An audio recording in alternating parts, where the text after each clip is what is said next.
So hello everyone and welcome to the first recording for All Blaze No Glory. I'm joined today with Matt Dible. How are we doing, Matt? I'm right. How are you? I'm doing good. Now, this is a very special one. Matt is going to do some of the motorsport stuff with us because I don't know an awful lot about motorsport. And Matt's quite into his Formula One. I'm not sure if he's a big Lewis Hamilton fan or not, but he's certainly into Formula One, knows much more about it than I do. So tell us a bit about how you got into Formula One, Matt. Oh, goodness. Just when I was a kid, it was always on. Every race day, every Sunday, it was always on the telly. I think my dad watched it. And yeah, just for the last 25 years, watched every season, almost watched every race. I think when I was younger, I was very proud of having like a 5-year spell where I didn't miss a Grand Prix live. It didn't matter where I was on holiday, what time it was in the morning, or whatever it was, I'd find a way to watch it. And then my streak was broken when I fell asleep 5 minutes before the start of the Japanese Grand Prix at like 1 in the morning or 3 in the morning or whenever it was, and that was the end of that. But yeah, so a long time watching. Makes me feel pretty old actually thinking about it. And so who's your favorite sort of you've been your favorite character in Formula One over the years? Character, that's an interesting. I'm actually a big Ferrari fan, have been for about 20 years, and Michael Schumacher is my sporting hero.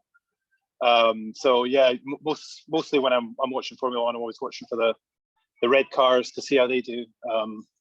It's been a rather fallow period for the last 10 plus years, but I still enjoy it. Even if they're not successful, I still enjoy watching it. Yeah, it's my first sporting passion, Formula One. Is it? So that's interesting though, because I actually met Matt through ice hockey. So I always thought that was your first sporting passion, but Formula One is your sort of your main go-to, is it? It's the original. It's the one I've had the longest affinity for, and I found ice hockey a bit later in life, but that became sort of that became the number one passion, just because I could actually be involved in it personally. You play it and coach it and all that sort of stuff. It's not so easy to become just a racing driver. No, especially when you've still not passed your test yet. No, that's yeah. I like watching cars. I don't necessarily like driving them. Fair enough. And you're also your other sports that you watch. You're also quite into your football with Liverpool. Not so much the Scottish football, but just Liverpool, isn't it? Yeah. Premier League, Champions League, stuff like that. Just not quite as into it as other sports, but I have a fair idea what's going on most of the time. Fair enough. And what other motorsports do you partake in apart from Formula One? Obviously, the F1's the main one, the big passion, but I do enjoy a lot of motorsports. MotoGP, the motorbikes, try and watch that as much as I can, and I've watched that for quite a few years. And there's newer sort of categories in motorsport as well, like the Formula E, which is the all-electric series. I try and watch a bit of that. And there's a newer sort of off-road electric series that just started this year called Extreme E. That might be quite interesting. And then there's like the lower categories of motorsport, like below Formula One, Formula 2 and Formula 3. Try and watch them as much as I can, because they're the levels where like the future stars of the sport sort of are coming through. So you get to see them sort of in their early stages before they graduate to the top level and become a lot more famous to the sort of wider public. Cool. And in terms of Formula E, was it? I can't remember if this is right or not, but they don't do sort of proper pit stops, do they? They kind of change the car, or am I getting that completely wrong? No, I think the first 3 seasons they did that because the batteries in the car weren't big enough to last an entire race. So yeah, they had predetermined stops where they would drive in, jump out of their car, jump in another car, get strapped in and go, and they would finish the race. Now they're in a new generation of car. It's called the Gen 2, which I think they've used for a couple of years now, and it has a battery big enough to do the whole race. So now in Formula E, they just do the entire race in one go. There's no pit stops or anything like that. It's actually a timed race in Formula E. So they do 45 minutes plus the final lap rather than like a set distance. And I think that's just because obviously it's dependent on how long a battery can last rather than the distance they can go. So yeah, that's how they do that one. Yeah, because I could imagine that in Formula E, the difficulty would be you can't sort of charge a car and the same time as you could maybe fuel one. No, I think I would imagine in the future there would probably be something they'd want because obviously I think the whole point of the series is for things to be road relevant. So I think if they could find a way to charge them quickly, they would work towards that. There has been a race I've seen where the guy winning ran out of power right before the line and ended up losing because it went to zero and his car died. Rather spectacular end to it, but yeah, it does happen. Cool. Well, that's really interesting. Now, and in terms of Formula One, I think one of the big bugbears a lot of people have with it is that they feel it's all about the car. But you can maybe explain a bit more about the intricacies of that and how it's not all about the car. Well, the car does have a lot to do with it. I mean, if you not got a good car, you're not really going to go much places. I think, but yeah, the driver obviously has a massive impact on it as well. I mean, the longer you watch the sport, you can see the drivers that can outperform the car. You can see drivers that maybe they'll finish 7th or 5th in a race, and it doesn't seem that spectacular. But then if you follow the sport and you understand what they're driving, it can sort of you can see where the talents come in. But yeah, it's the best way to think of it is like a team sport. So the driver plays their part, but also the engineers and the designers and stuff who build the cars and then make them run, they're part of that sort of team thing. And if all of those things aren't aligned properly, then you're not going to be successful.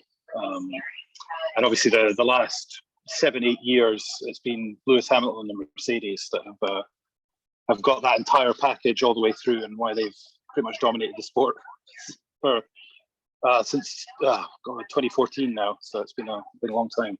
Yeah, and I'm not entirely sure where we're at with this Formula One season, but how do you see this one going?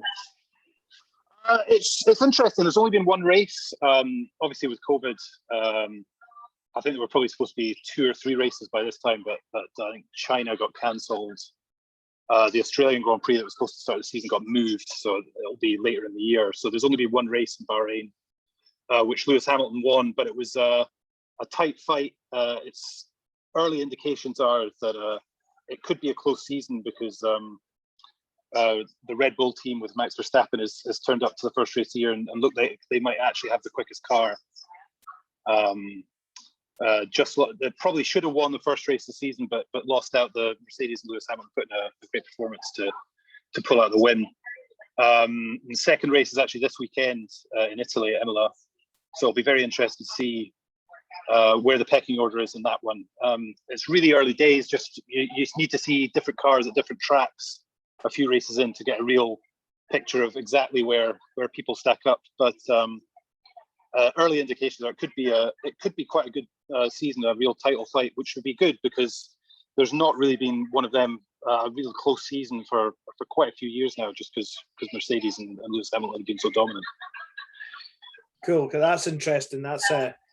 It's maybe worth keeping an eye on this season a bit more closely if you're a more casual fan. Yeah. In terms of tracks, you mentioned tracks there. I mean, I don't watch the Formula One anywhere near as much as you, Matt, but I mean, I'll sometimes stick it on. My dad certainly is into it, but what's your favourite track to watch the Formula One on? That's a good question. It sort of depends, really. In terms of spectacle, Canada usually puts up some pretty good races. Interlagos in Brazil, usually the races there are pretty spectacular. It's difficult to say why certain tracks are are better than others. I think it's mainly just due down to racing. Certain tracks, just their characteristics, the corners, the way they're laid out, makes it easier for cars to race with each other, overtaking opportunities. Some places they have like variable weather as well, so that can throw things up. I mean, obviously, like in Bahrain in the deserts, it's never wet; it's always dry, so that doesn't really throw too many spanners to work. But then a place like Spa in Belgium, which is quite a classic track, that can have a lot of rain and things depending on the year, and that can that's another really good track. It sort of depends. I mean, Monaco, everyone sort of knows the Monaco Grand Prix. It's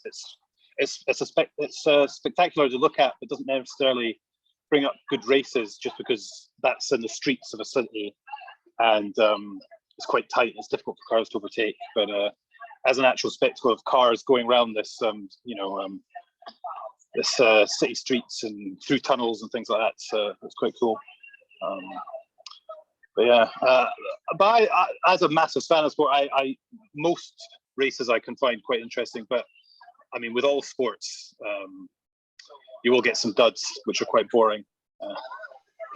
It happens sometimes. But yeah. I've witnessed a few of them in my time in many sports, so that's not unusual. And do you follow any of the sort of American racing like IndyCar or NASCAR or anything like that? Not so much NASCAR. It's huge in the States. It's a massive. It's hard to follow NASCAR simply because I think they have about 30 something races a year. I mean, they race pretty much every weekend, and it's highly competitive. And just living on the other side of the pond, it can be a bit more difficult to keep track of. But IndyCar, I'm actually quite a big fan of IndyCar.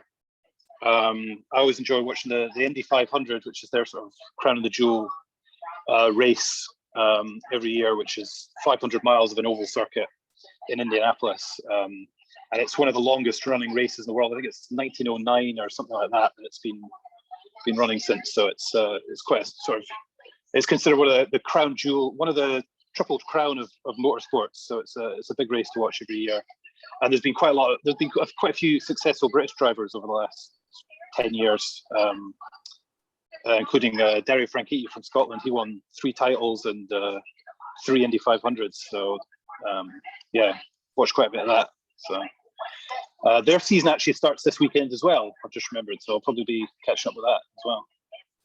Cool. And is IndyCar always a Sunday as well, or is that a different night? No, that's the bit. Traditionally, most racing series will run a race on a Sunday. American series can be a bit different. So IndyCar, most of the time it will be Sundays, but sometimes they'll do Saturday night races. Some events they'll run a race on the Saturday and then they'll run another race on the same track on the Sunday. It just sort of depends how they've run their schedule and what they've decided to do with it.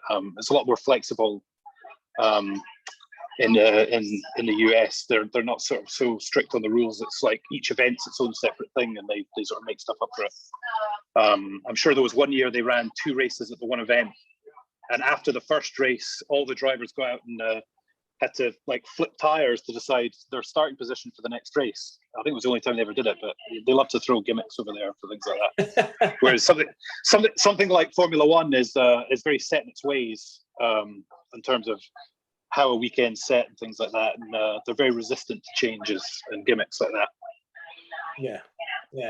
Now, one of the other things that you're quite big on, Matt, in terms of racing and the like, is you're quite into your documentaries. Is there any particular sort of racing documentaries you'd recommend for anyone? Senna is a good one. It looks at the life of Ayrton Senna, who's one of the greatest Formula One drivers of all time, who tragically died in 1994, actually at the racetrack the F1 are at this weekend in Imola in Italy. A fascinating look at his life. Obviously tragically short, but he's considered one of the greatest of all time. But not just that, he was a massive hero in Brazil, which is where he was from. Just if you watch the film, the effect his death had on his country and what he was like a god there. yeah, it's a moving documentary. I definitely recommend watching that one. Any other racing documentaries? Nothing massively off the top of my head. There is one actually recently I watched on BBC iPlayer. I'm sure you've heard of Murray Walker, the commentator. Yeah. Was the voice of F1 for decades. Died a few weeks ago. He was 97. Hadn't commentated for about 20 years, but still was a massive figure in the sport. After his death, there was a documentary the BBC did, I think about 10 years ago, talking about his life, and that's really interesting to watch because he was a real character. Not just motorsport, just an amazing life in general. Like fought in the Second World War and worked as an advertiser, doing slogans and stuff in advertising while he was still commentating on motorsport and things like that. Just yeah, so I would highly recommend that if anyone can find it. Okay, very, very good. And now, before I let you go back to your evening, it'd be remiss of me not to mention that you have another passion outside of sport, which is photography, and you've recently set up your own webpage for that. So tell people a bit about that project and what they can expect if they follow that. Yeah, so obviously with the COVID lockdown and stuff, I had a lot of free time. And literally right before everything locked down, I'd actually bought myself a new camera. I was getting frustrated. I was going to the zoo a lot, trying to take pictures of the animals and things, and was getting frustrated with what you could get out of just the camera on your phone. So I bought a camera for that. Lockdown happened, and then I had all this free time to try and learn how to use a camera and get better at taking pictures and stuff like that. And then I don't know, just enjoyed doing it, enjoyed taking pictures. Friends and family gave very glowing reviews of the things I managed to take. So